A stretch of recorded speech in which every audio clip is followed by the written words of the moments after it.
Matapos nga ang nangyaring Mayuhan Festival sa may bayan ng Tayabas, Quezon ay samahan nyo na naman si Uncle Break sa bayan naman ng Lukban. Dito naman palagi naganap ang sikat na Pahiyas Festival. Kaya let's go, samahan nyo na naman si Uncle Break sa panibagong vlog ko na to. Halos gabi na nga pala ang inabot namin sa pakikipag-agawan ng mga suman. Nagpahinga nga lang pala kami saglit at kumain. Matapos ngayon ay bumiyahe na nga pala agad kami neto. Syempre kasama nga pala ni Uncle Break yung mga pinsan at mga pamangkin ko sa side ng papa ko. Ace, shoutout nga pala sa inyo. Saglit nga lang pala yung biniyahe namin neto at nakarating na nga pala agad kami rito sa may bayan ng Lukban, Quezon.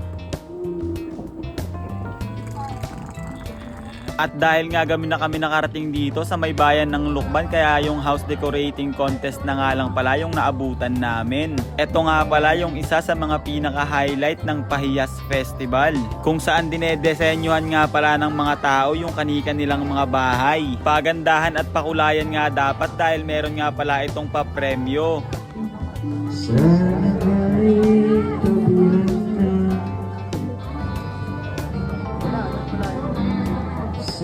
Kita nyo naman guys, napakagaganda at napakakukulay ng mga bahay dito sa may Lukban tuwing Pahiyas Festival. Bukod nga sa house decoration ay meron nga rin pala silang libreng concert.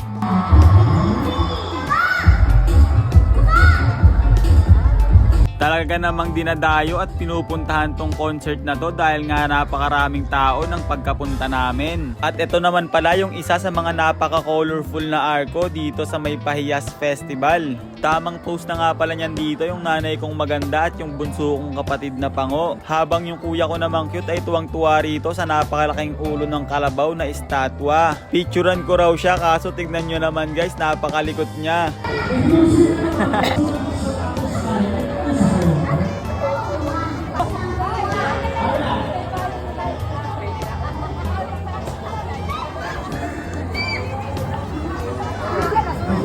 Dito na nga rin pala kami guys sa may Pectos Bakery, nagpalipas ng oras. At nung pauwi na nga kami ay may nadaanan pa kami ng mga nagsasayawan.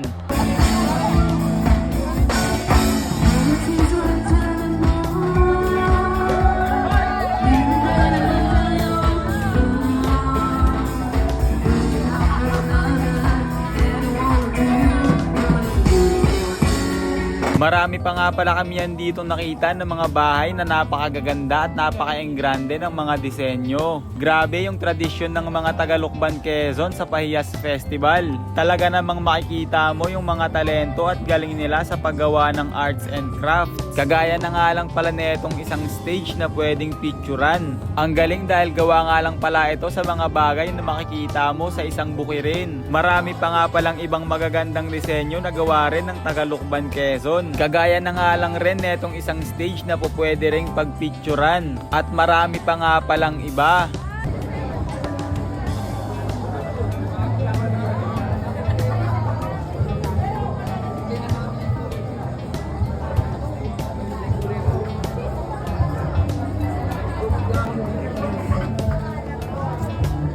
Ayun nga pala guys, hanggang dito na nga lang pala yung vlog ni Uncle Break. See you sa mga susunod ka pang adventure sa third day dito sa Quezon.